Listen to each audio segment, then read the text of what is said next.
Welcome to the Commercial Real Estate Investing from A to Z podcast. I'm your host, Steph Boldrini.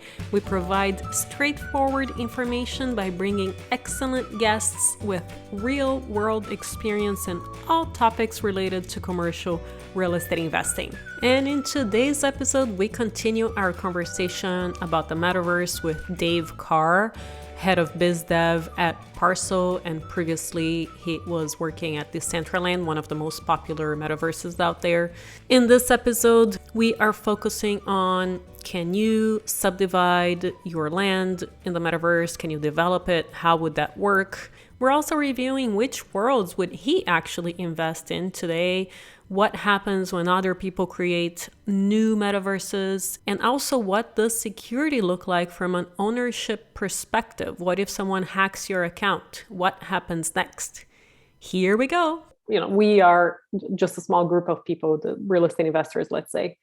Why would we still buy something in Decentraland when Meta is going to potentially dominate that space, and they're not going to be allowing us to buy real estate, likely?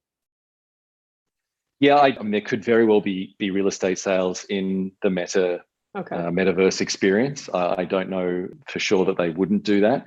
And I think there'll be a lot of benefits to being involved in the Meta Experience. I'm sure that brand relationships that Meta is able to bring into that will be huge.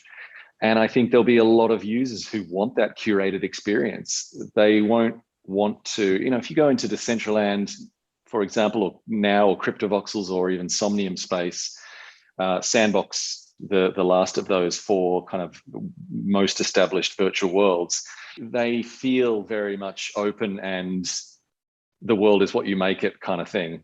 And so there are a lot of people who would prefer to have the content served to them and to be told, here's what you can do here.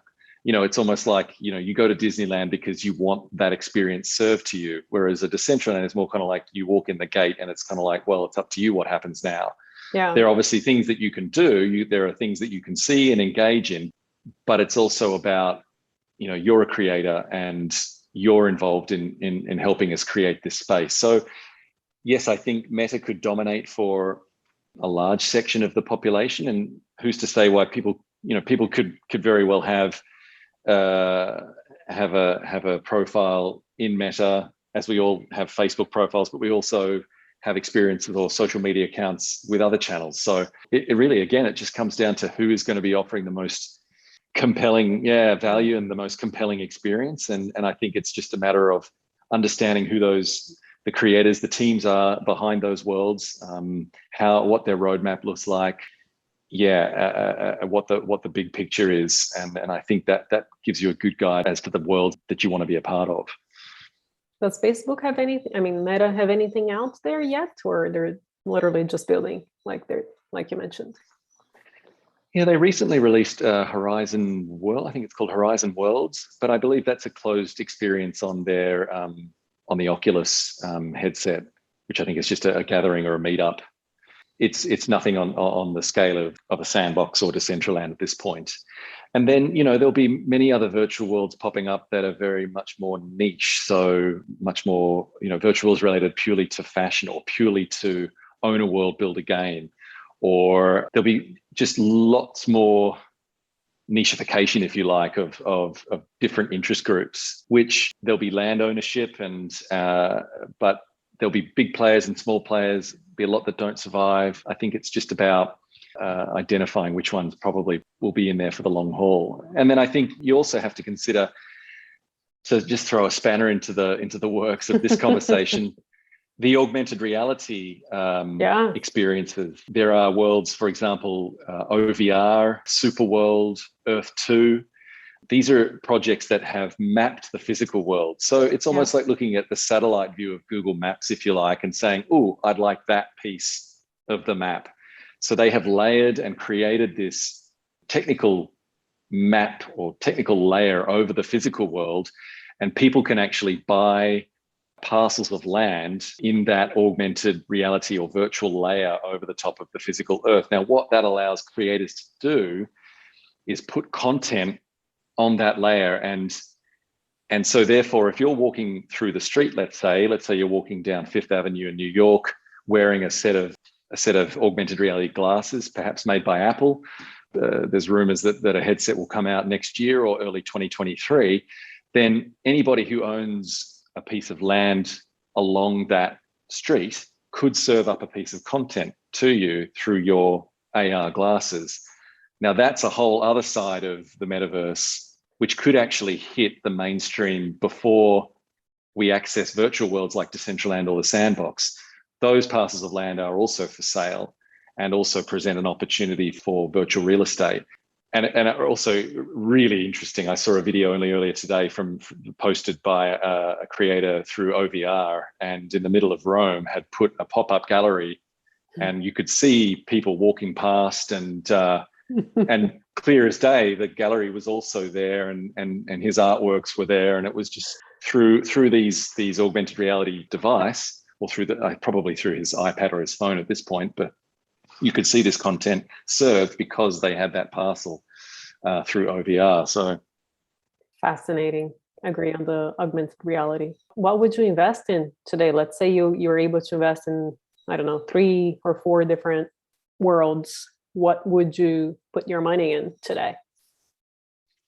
What would I put my money in today? That's a good question. I think, I love the whole idea of the metaverse and just the ability that enables creators to do all sorts of fantastic things and own their creations as well. You know, from musicians to not have to get their works through a platform that somebody else owns and takes the vast majority of money from. So for me, it's about virtual worlds that are enabling creators to get their work out there, but are also incentivizing users to come and use the space and are deriving benefits from that. I think if you look at it at a very specific level, you know, the NFTs that have come out this year, all of these different avatars, all of these different projects, and have sold for extraordinary amounts of money, and you've got celebrities buying Bored Apes and CryptoPunks, and a lot of these NFT projects have just disappeared or gone very quiet, or some of them have failed. The ones that survive are the ones that are able to create a really strong community around them, that have shown a very, very clear roadmap of where they are headed and how the benefits will be rolled out to people who own. And it's the same for virtual real estate. If you can see the world that you, or the experience that you are buying into, has a very clear project, and it's a unique project as well, and has a very clear roadmap for how it's going to benefit users and anybody who contributes to it, then that's the one to get involved with. Because I think, yes, I understand that investment is for many people the return on that investment, and getting in early and making a return on your property is the first step. But I think we need to look at this in terms of what's coming to that. And I guess, you know, it's the same in terms of physical investment. You buy a piece of land in a location, in an area that is going to develop and be valuable to the people who move into that space. It's the same for that. And it's about knowing where that particular land is headed. I guess a spread across different worlds would be a smart choice. Putting all your eggs in one basket, I think, is probably investment 101. Sure. Or avoiding that is probably one of the golden rules. So do your homework and find a spread of worlds that make sense and have good long-term prospects. Would it be safe to assume that places like Sandbox and Decentraland are more democratic and Meta would be a more socialist world? Well, in terms of control, yeah, you could say that Decentraland and Sandbox are more democratic, yeah. And again, that's a whole other discussion in terms of the governance structures of these open virtual worlds and the open metaverse, because even the governance structure is still a test case, if you like. Sure. But in terms of Meta, I'd be very surprised if they handed over control to the users and just said, look, you know, you own this now. I don't see that happening. Makes sense. Facebook has been incredibly successful because you are the product, and you have been monetized, and your data has been monetized. And I can only see that continuing. Some people are very happy with that, and that's absolutely fine. It'll be a different experience to the decentralized worlds. And I don't see it as a bad thing for Meta to be entering into this space, because I think it educates people as to what else is out there. And then they can make the decision as to which experience they want to devote most of their time to. Okay. So I have two more questions that are more on the, okay, all of this makes sense, but so number one would be, anybody could come up with the next Decentraland, right? They can all create these worlds. So that's still infinite real estate. Can you make a case for us still being able to, ideally, we should invest in these worlds, or what? Yeah, so anybody could come along and create a new Decentraland. No doubt somebody will come along and try to replicate this and potentially do it better.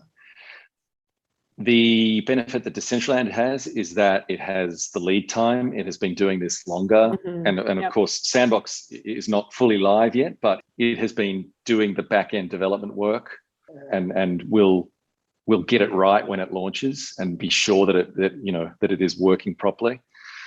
But yeah, like Decentraland, CryptoVoxel, Somnium Space, etc., they have the runs on the board, and they will have the brand partnerships in place. They will have the content community familiar with it. They will have the architects in their building. They've been developing those people as well, and supporting them. And so I feel like if things go according to plan, they will continue to be one of the established worlds. And that's what it comes down to, established. They've made the mistakes that everybody is yet to make. So there's a lot of benefit to be had in being first to market. Makes sense. And my other skepticism is around security. Anyone can technically hack into your account and take your land away. How can people protect themselves? Is it through two-factor authentication? What are some other ways that people can and should 100% look into protecting what they own out there? Well, first and foremost, the fact that these lands are NFTs, that they are created on the blockchain, means that they're much more secure. Obviously, you hear about exchanges being hacked and cryptocurrency being stolen, but that's an exchange issue. And I also get the question, what happens if the game falls over and stops working, or they go out of business, or what have you? So the fact that the land has been minted on the blockchain, on this open contract, means that it is much more secure than if you were holding money in the bank or any kind of asset that was not on this open ledger, if you like. That said, wallet storage is absolutely crucial. A lot of people keep their cryptocurrency and their NFTs, in the cloud, so to speak. But cold storage or hardware wallets is a great idea, and there are loads of options out there for that.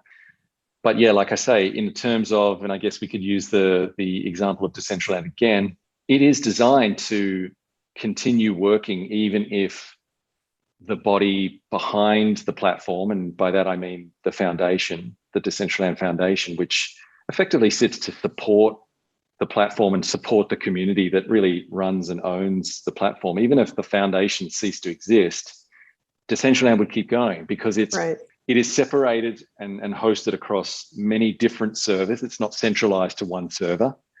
So there's a notion that they could flick off the switch of the central server and it would still operate, because that content is served and hosted on many, many different servers around the world.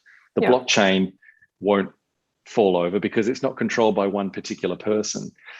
So there are, layers of security involved with this. And again, the fact that they are non-fungible tokens, NFTs, that is the underlying technology for this land, means that they are unique. There's only one of a kind of those things. Okay. Well, so yeah, do your own research on and maybe hopefully we can find a security person who can enlighten us on how to really have all these protections in case something gets hacked, and a backup. I don't even know if a backup exists in that world. Is there anything else that we haven't covered that you think would be important for our listeners to know? No, I think we've covered a lot of ground, actually. In terms of why Parcel exists, traditionally, and even this year, Parcel has existed for 6 months, but it's been a really extraordinary 6 months. We recognize that for people wanting to buy land, all of the different virtual worlds had their marketplaces kind of scattered all over the place. And you really had to navigate through different user interfaces and different repositories in order to get that information. And so that was why we were created, to aggregate those listings into the one place, so you didn't have to go searching. And there's a lot of education and information that exists on our site as well. So I think find those sources of information that will speak to you in basic terms, because even I need the stuff described to me in basic terms, and they are out there, and there's a lot of great videos as well. There is a way to make sense of this, and I think that the best way to do it is to jump in and get your hands dirty and have a bit of a play around, and it does start to make sense, and it becomes really fascinating, and it moves at lightning speed. But the fundamentals remain the same, I think. Dave, thank you so much for making the time to really answer all my crazy questions and power Not at all. One of them. I really, really appreciate it. How can our listeners get in touch with you? Sure, yeah. I mean, they can follow Parcel on Twitter. Our handle is Parcel NFT. They can also join us on Discord. We have people in there every day answering lots of questions. Our website is meetparcel.com. If they want to go and have a look around, we're constantly iterating and it's always evolving. So adding new worlds all the time, but we have the 4 main worlds on there at the moment.